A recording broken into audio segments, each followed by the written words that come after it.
Salut mes chers élèves, dans notre cours d'analyse d'aujourd'hui, nous allons continuer avec les suites récurrentes linéaires du second ordre à coefficient constant. Dans le cours précédent, on a donné des notes là-dessus, mais aujourd'hui, nous allons continuer avec les exercices d'application. Ok, rappelez-vous bien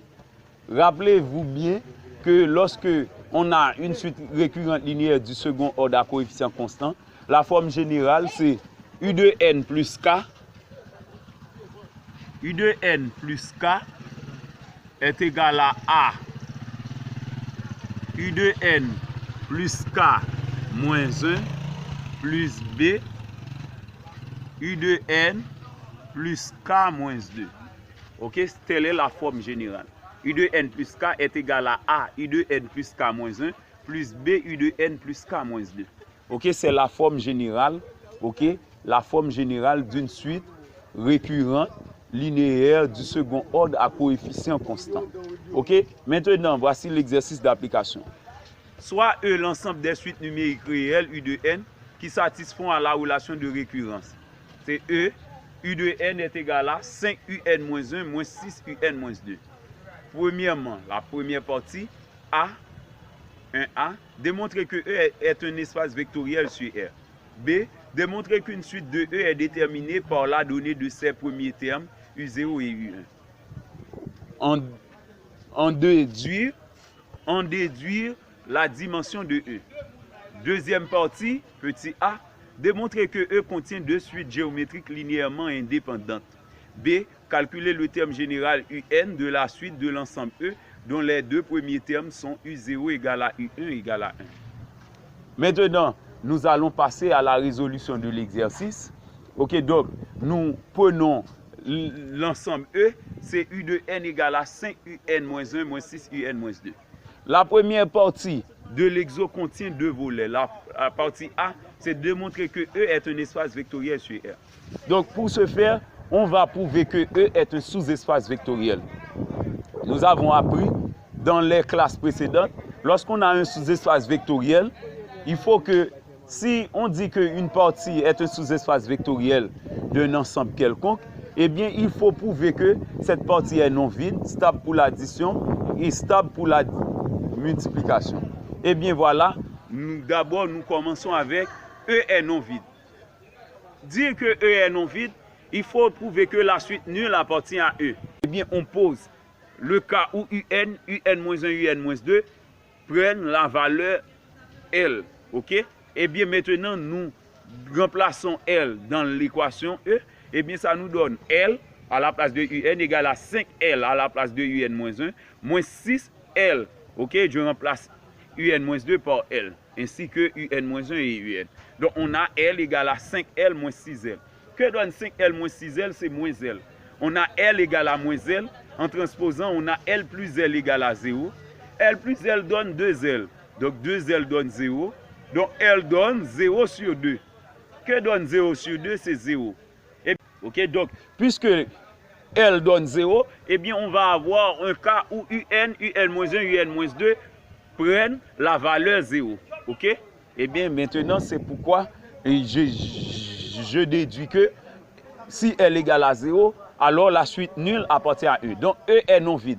Maintenant, on doit prouver que E est stable pour l'addition. Dire que E est stable pour l'addition, c'est dire que lorsqu'on prend une suite dans E et une autre suite dans E, eh bien cela entraîne que la somme de ces deux est encore dans E. Ok, si l'on prend une suite U qui est dans E, une suite V qui est dans E, eh bien la somme de ces deux suites va être encore dans E. Eh bien c'est dans ce cas qu'on dit que E est stable pour l'addition. Eh bien, quel que soit U appartient à E, tel que UN est égal à 5UN moins 1 moins 6UN moins 2, quel que soit V appartient à E, donc la suite V, eh bien on remplace U par V dans ce cas, tel que V de N est égal à 5 V de N moins 1 moins 6 V de N moins 2. Eh bien cela entraîne que U plus V appartient à E. Donc en faisant cela, on doit trouver U plus V est aussi dans E. Mais par hypothèse, on prend U dans E, V dans E. Maintenant, U est dans E, V est dans E, nous donne ces deux relations-là. Eh bien, nous utilisons ces deux relations-là par hypothèse, nous les additionnons membre à membre. Eh bien, par conséquent, en additionnant membre, on a U2N plus V2N est égal à 5UN moins 1 plus 5V2N moins 1. On met 5 en évidence, ok? Est égal à moins 6UN moins 2 moins 6V2N moins 2. On met moins 6 en évidence, ok? C'est pourquoi on a U2N plus V2N est égal à 5 facteur de U2N moins 1 plus V2N moins 1 moins 6 facteur de U2N moins 2 plus V2N moins 2. Maintenant, nous avons appris, lorsqu'on a f de x plus g de x, on pourrait écrire ça comme étant f plus g de x, avec la notation fonctionnelle. Eh bien, on pourrait dire U de n plus V de n, c'est U plus V de n. On met la notation fonctionnelle ici également. Donc, on ne met plus l'indice, on met de n. Ok? C'est U plus V de n. Je vous avais appris que la notation fonctionnelle indicielle est toujours la même pour la suite. On pourrait mettre U de n, U indice n pour la suite U, ou encore U parenthèse n, comme pour la fonction. On pourrait donner la notation indicielle ou encore la notation fonctionnelle. À présent, je prends la notation fonctionnelle. U plus V de n. Avec U de n-1 plus V de n-1, c'est U plus V de n-1 qui se multiplie par 5. Avec U de n-2 plus V de n-2, on a U plus V de n-2 qui se multiplie par moins 6. Eh bien, que peut-on remarquer? À la place de U de n, on a U plus V de n. À la place de U de n-1, on a U plus V de n-1. À la place de U de n-2, on a U plus V de n-2. Eh bien, on peut remarquer que la suite U plus V est aussi dans E. Comme U était dans E, eh bien, E est stable pour l'addition. OK? Maintenant, nous allons voir, est-ce que E est aussi stable pour la multiplication? Donc, pour que E soit stable pour la multiplication, il faut que lorsqu'on prend une suite dans E, et quel que soit le réel qu'on multiplie par cette suite, le produit du réel par la suite va être aussi dans E. Eh bien, quel que soit U, E est stable pour la multiplication, c'est si et seulement si, quel que soit U que l'on prend dans E, tel que U de n est égal à 5UN moins 1 moins 6U de n moins 2, quel que soit T appartient à R, cela entraîne que TU va être aussi dans E. Eh bien, nous allons voir. L'hypothèse, c'est U est dans E. Dans ce cas, on dit que U de n donne 5UN moins 1 moins 6UN moins 2. Eh bien, T qui est dans R, on multiplie chaque membre par T. C'est TUN est égal à T facteur de cette expression. T est donc multiplié par cette expression. On a TUN est égal à 5TUN moins 1 moins 6TU de n moins 2. TU de n, qu'est-ce que ça donne? TU de n, c'est TU de n. OK? Donc, avec la notation fonctionnelle, avoir TU de n, eh bien, c'est TU de n. OK? C'est TU de n. Maintenant, je mets le coefficient 5 d'une part, c'est 5 facteurs de T de U de n moins 1. Ici, c'est U de n moins 1. 5 facteurs de T de U de n moins 1. OK? Et ici, c'est moins 6 facteurs de T de U de n moins 2. Eh bien, comme pour tout à l'heure, TU de n donnait TU parenthèse n, donc je prends pour la suite devient TU de n. Eh bien, TU de n moins 1 devient TU, entre parenthèses, de n moins 1 ici. Eh bien, de même, pour cette partie, c'est TU de n moins 2. Eh bien, que peut-on remarquer? À la place de U de n, on a TU de n. À la place de U de n moins 1, on a TU de n moins 1. À la place de U de n moins 2, on a TU de n moins 2. Eh bien, comme pour tout à l'heure, eh bien, TU appartient à E. Eh bien, puisque T fois U appartient à E, eh bien, E est stable pour la multiplication.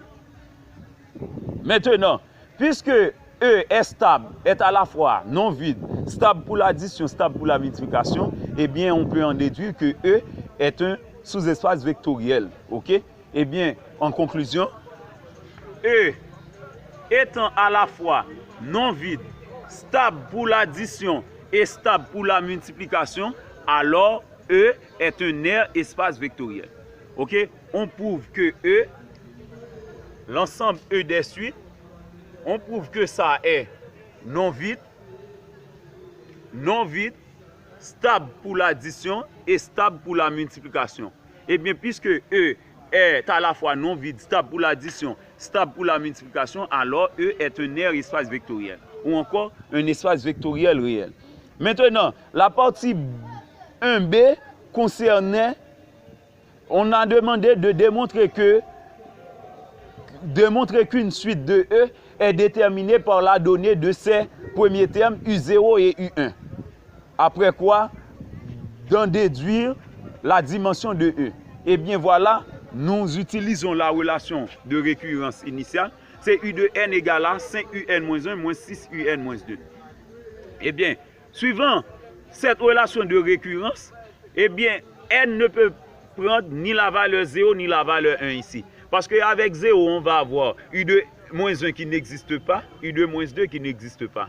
Avec 1, on va avoir U de 1 moins 2 qui donne U de moins 1 qui n'existe pas. Eh bien, c'est pourquoi je commence pour n égale à 2.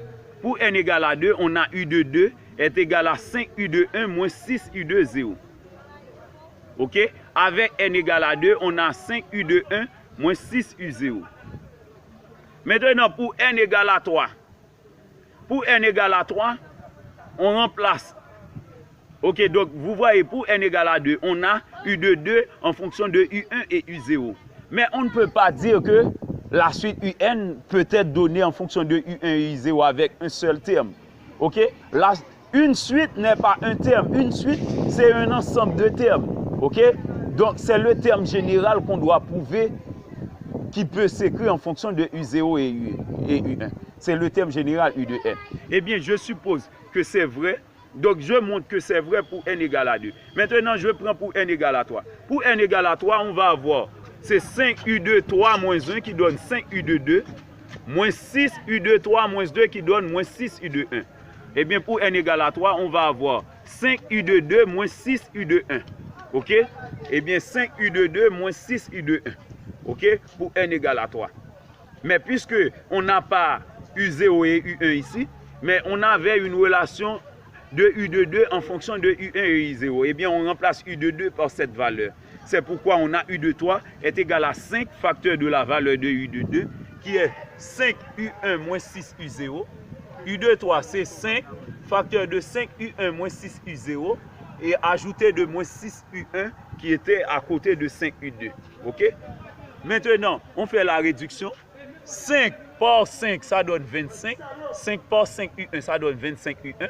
5 par moins 6 U0, ça donne moins 30 U0. Moins 6 U1. Maintenant, on fait la réduction. 25 moins 6, ça donne 19. OK? Eh bien, on a 19 U1 moins 30 U0. Donc, U de 3 donne 19 U1 moins 30 U0. 19 U1 moins 30 U0 représente. Donc, U3 donc U3 est donc donné en fonction des deux premiers termes, U1 et U0, comme on l'a bien demandé.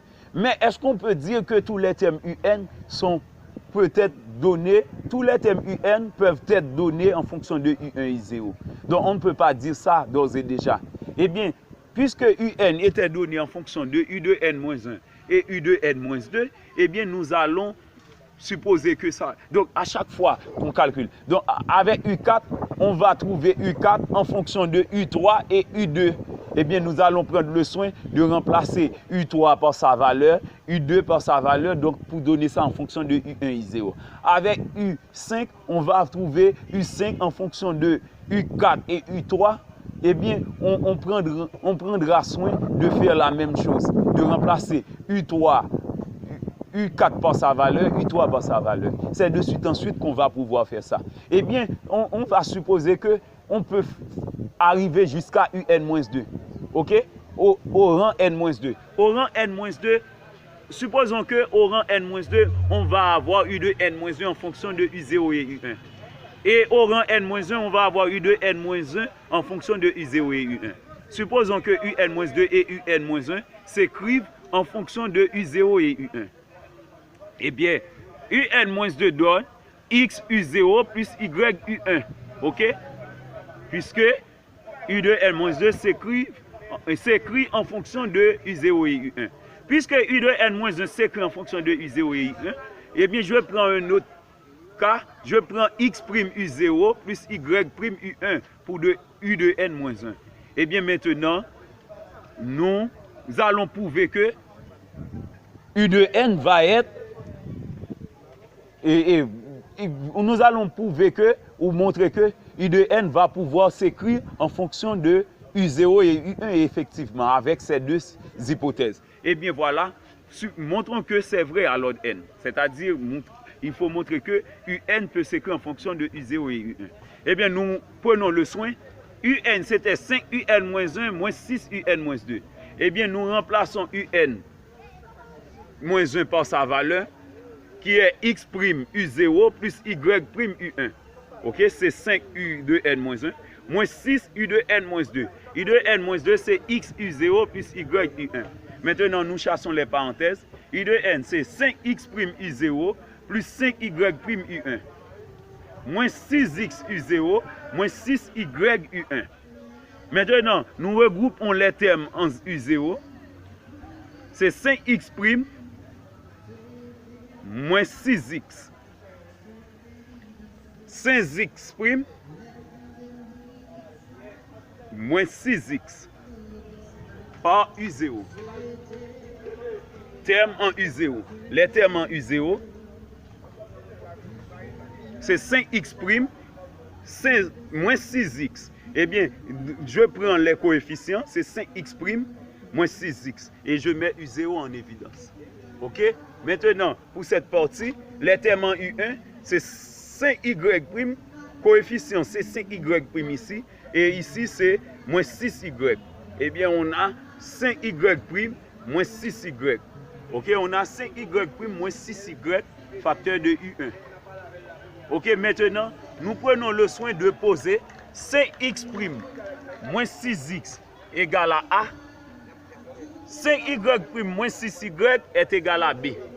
Eh bien, maintenant, on peut voir, en posant 5X' moins 6X égale à A, 5Y' moins 6Y égale à B, eh bien, on peut en déduire en effet que quel que soit U appartient à E, on va toujours avoir un seul couple de R carré, tel que U de N donne A U0 plus B U1. Ok, donc ça c'est le terme général de la suite UN, ok, en fonction de U0 et U1. Ok, puisque c'est vrai à l'ordre N-2 à l'ordre N-1, eh bien ça va être vrai également à l'ordre UN. Ok? Eh bien par conséquent, puisque tous les termes de la suite UN vont être écrits en fonction de U0 et U1, eh bien cela veut dire dans l'ensemble E des suites, on va avoir toujours deux termes. Ok? Deux termes qui vont être toujours présents. Ces deux termes vont être toujours U0, U1.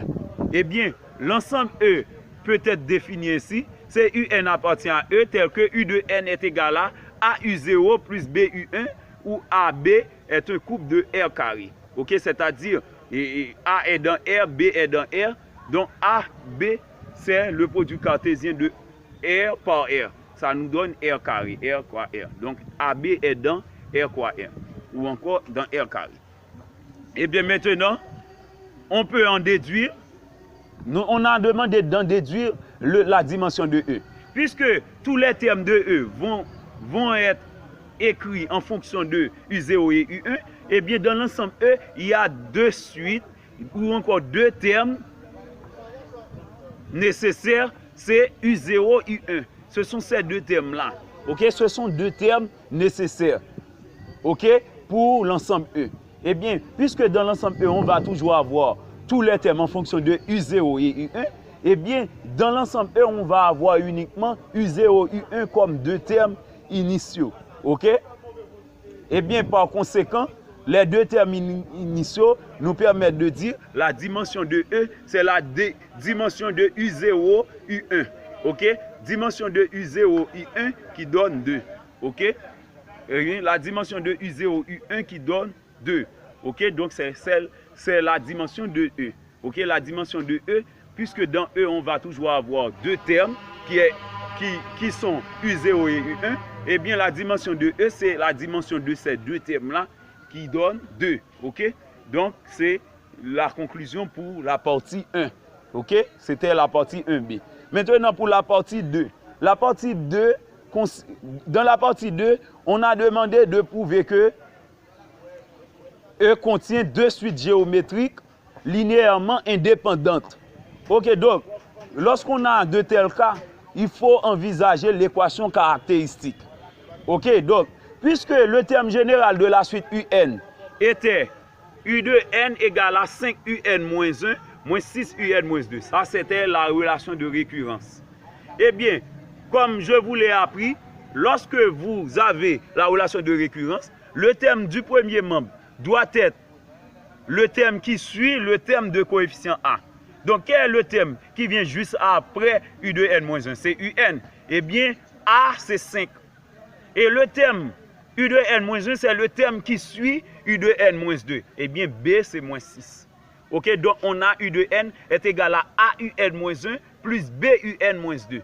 Eh bien, par conséquent, on peut identifier A. La valeur de A, c'est 5. Et celle de B, c'est moins 6. Ok?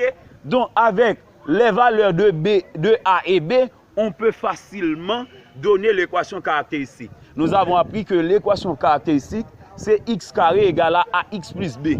Eh bien, nous remplaçons A et B par leurs valeurs respectives. C'est x carré égale à 5x moins 6. Ok? Maintenant, si on veut, on peut transformer ça comme une équation du second degré avec la forme normale. Mais je dois vous signaler que il ne faut pas prendre delta égale à b carré moins 4ac. Parce que le b que vous avez ordinairement dans l'équation du second degré n'est pas le b qu'on a ici dans l'équation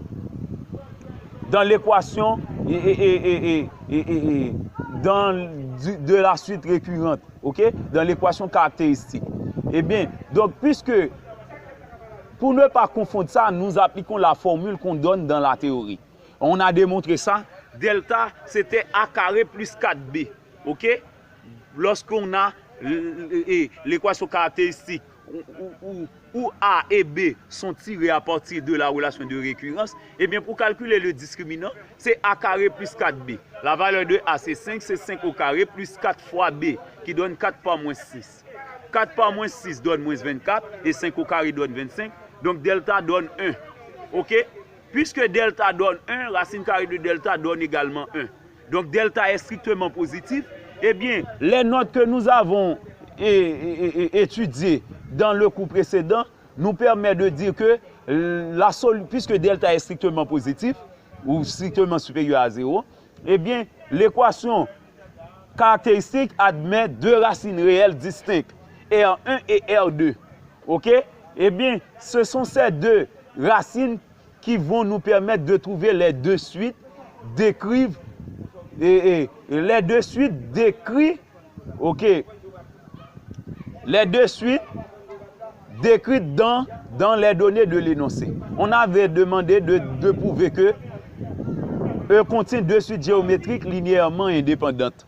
Eh bien, les deux suites géométriques vont être obtenues à partir de ces deux racines réelles distinctes. Eh bien, maintenant, pour calculer ces deux racines réelles distinctes, nous commençons. Donc, nous n'allons plus dire moins B plus racine carrée de delta sur 2A, parce que B et A ne sont pas les mêmes comme pour une équation du second degré en général. Ok, dans une équation du second degré, le coefficient de x carré donne toujours A, mais dans cet exercice, le coefficient de x carré donne toujours 1. Ok? 1. Ce n'est pas... donc, A, la valeur qu'on prend pour A ici, c'est le coefficient de x. Maintenant, en transposant, ça devient moins A. Ok, donc, il ne faut pas prendre ça. Mais la leçon qui dégage dans la résolution d'une équation du second degré, on va quand même l'appliquer. Eh bien, qu'est-ce qu'on fait? Pour avoir x', c'est moins fois le coefficient de x, plus la racine carrée de delta, sur 2 fois le coefficient de x carré. Ça donne 5 plus 1 sur 2, qui donne 6 demi, soit 3. Maintenant, l'autre racine, c'est moins fois le coefficient de x, moins racine carrée de delta sur 2 fois le coefficient de x carré. Moins fois le coefficient de x, moins la racine carrée de delta sur 2 fois le coefficient de x carré, qui est 1. Eh bien, on a 5 moins 1 sur 2, qui donne 4 demi, soit 2. Eh bien, on a deux racines réelles distinctes comme la théorie l'a bien défini. Et bien maintenant, ces deux réels-là, ces deux réels-là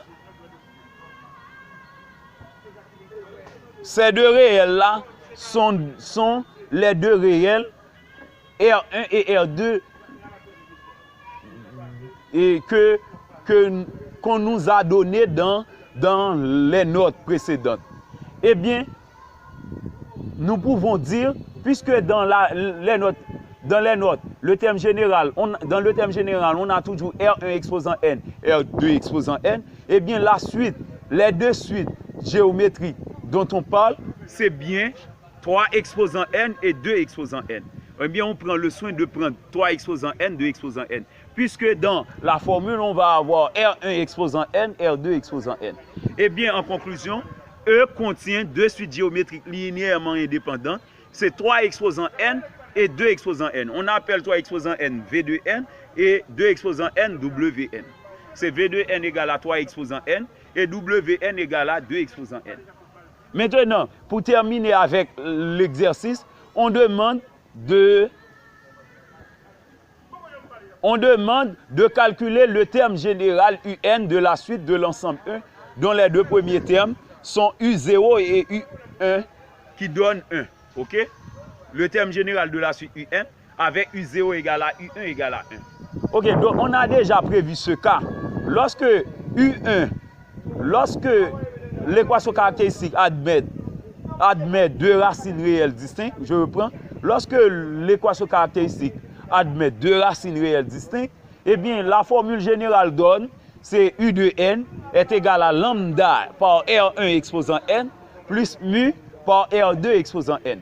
Eh bien, puisqu'on a déjà prévu le cas R1 exposant N, R2 exposant N, eh bien, je remplace R2 exposant N par R1 exposant N par 3 exposant N, R2 exposant N par WN.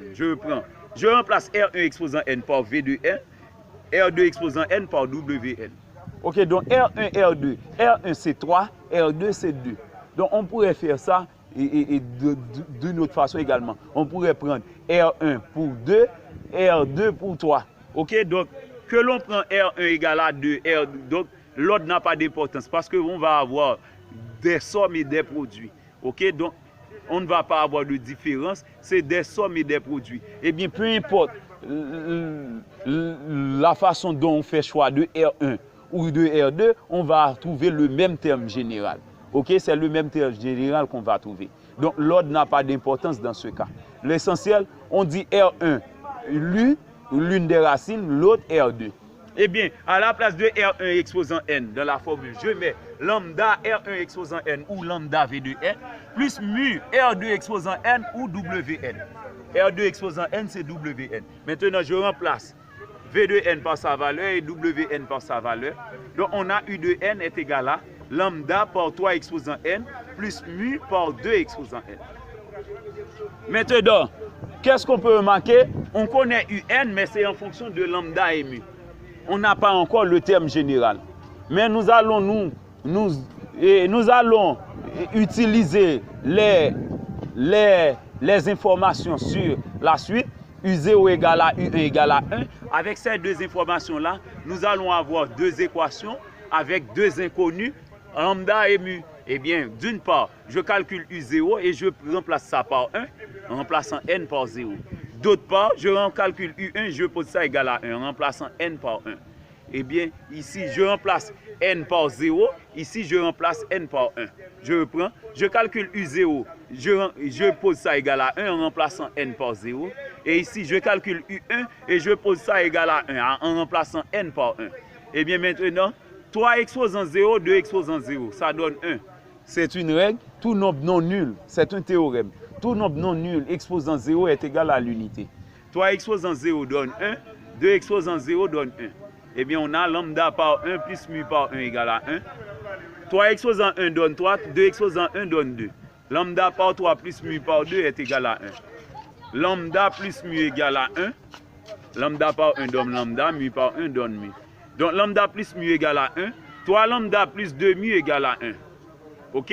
Maintenant, on a un système de deux équations à deux inconnus. D'abord, j'élimine mu pour trouver lambda. Je multiplie la première équation par moins 2 et la deuxième par 1. Ça donne moins 2 lambda moins 2 mu égale à moins 2. 3 lambda plus 2 mu égale à 1. Maintenant, on fait la somme. Moins 2 lambda plus 3 lambda est égal à lambda. Moins 2 mu plus 2 mu, ça donne 0. Moins 2 plus 1, ça donne moins 1. Donc, lambda donne moins 1. On fait de même. On multiplie la première équation par 3 et la deuxième par moins 1 pour trouver mu. Ça donne 3 lambda plus 3 mu est égal à 3 en multipliant la première équation par 3 et la deuxième par moins 1. Moins 3 lambda moins 2 mu égale à moins 1. Maintenant, on fait la somme. Ça donne mu égale à 2. 3 lambda moins 3 lambda est égal à 0. 3 mu moins 2 mu, ça donne mu. 3 moins 1, ça donne 2. Donc, mu donne 2. Eh bien, on revient à la formule générale. C'est lambda. Je remplace lambda par sa valeur qui est moins 1. Donc, le coefficient 1 ne s'écrit pas en mathématiques. Je mets moins 3 exposant n. Plus 2 par 2 exposant n. La valeur de 2, c'est la valeur de mu. Ok? Donc, puisque c'était plus mu par 2 exposant n, je remplace mu par sa valeur qui est 2. Ça nous donne plus 2 par 2 exposant n. 2 par 2 exposant n. Donc, la propriété A exposant n par A exposant P, c'est A exposant n plus P. L'exposant de 2 ici, c'est 1. Ça donne 2 exposant 1 plus n. 2 exposant 1 plus n, c'est encore 2 exposant n plus 1. Donc, on a U de n est égal à moins 3 exposant n plus 2 exposant n plus 1. Donc, on écrit ça sous cette forme. C'est U de n est égal à 2 exposant n plus 1 moins 3 exposant n, où n est entier naturel. C'était tout pour aujourd'hui. Si vous avez apprécié le cours, je vous prie de bien vouloir et m'envoyer quelques likes pour m'encourager. Et si vraiment vous avez les moyens, vous pouvez m'envoyer vos supports, ok, avec des sponsors, ok. Cela m'aura vraiment plu, ok. Donc c'était tout pour aujourd'hui. C'était Jimmy Deveil, votre enseignant de mathématiques, compétent et expérimenté. Merci et bonne journée.